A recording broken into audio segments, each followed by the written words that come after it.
Chapter 5 Everything for the Best.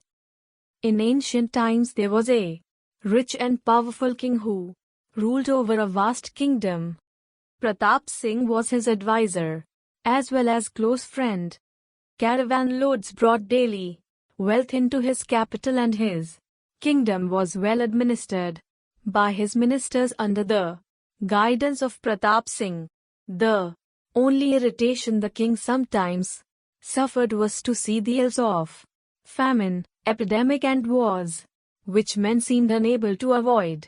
He could not reconcile this with Pratap Singh's oft-repeated belief that everything is for the best. When challenged, the minister would reply that such burdens ennoble man's nature and teach him wisdom, so bringing mankind slowly towards perfection. The man was optimistic to the core, and no hardships in life had any discouraging effect on him, because he would always look at the positive side of the worst adversity. He would think of the benefits that could be derived from adversities. In fact, this particular trait was so prominent in him that others around him very often got tired of his oft-repeated belief. One day the king and Pratap Singh went out riding on a hunting expedition to a dense forest. They pursued a deer in the forest and were soon lost deep in the jungle. Feeling thirsty and hungry, they began to look for water. At length they discovered a solitary wood apple. When the king tried to cut the apple, as luck would have it, the sword slipped from his hand and he cut off his finger. The king let out a piercing cry of pain. He was aghast when he saw the bleeding finger. The minister, who came running, asked the king, "What's the matter, Your Majesty?" The king pointed to his severed finger and the sword that lay on the ground. Picking up the sword, the advisor in his characteristic way was about to say his favorite statement. "So everything is for the best, isn't it?" asked the king ironically. The advisor was as calm as ever.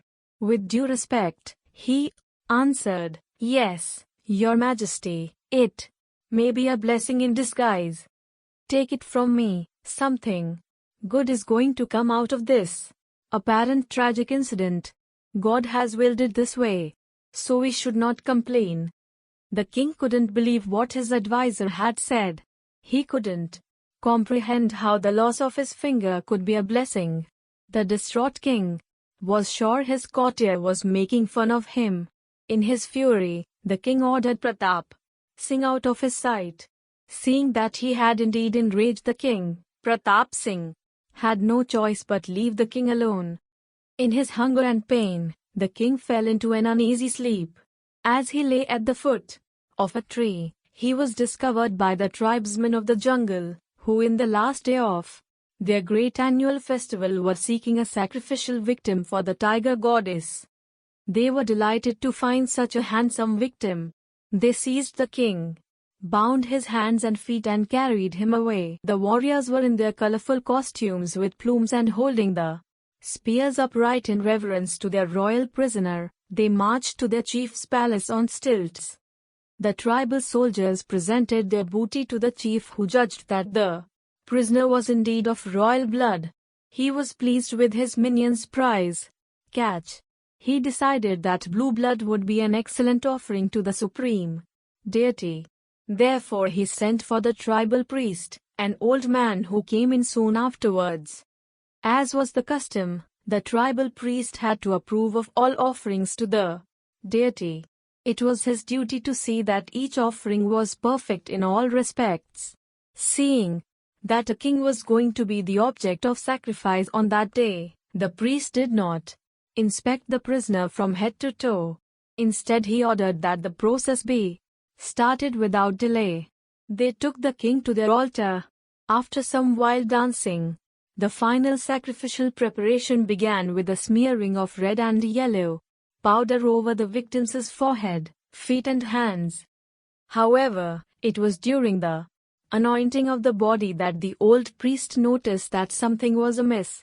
One of the fingers on the king's left hand was missing. He shook his head and said in his sonorous voice, I'm sorry, Your Royal Highness. We cannot proceed with the sacrifice. The deity will accept only those who are whole-bodied. The body should not have any blemishes. The prisoner's body is imperfect and it is not fit for offering to the deity. The tribesmen fled in horror, for they had nearly presented an imperfect sacrifice and feared the wrath of the goddess. As the king hobbled away, as fast as his legs could carry him, he realized that the loss of his finger had indeed been for the best. But what of not having his minister's company at the time of danger? Was that for the best? Yes, said Pratap Singh later, for if he had known of the king's peril, he would have come to the king's aid and been overcome by the numerous tribesmen, thus serving as a substitute victim. So everything was for the best, after all.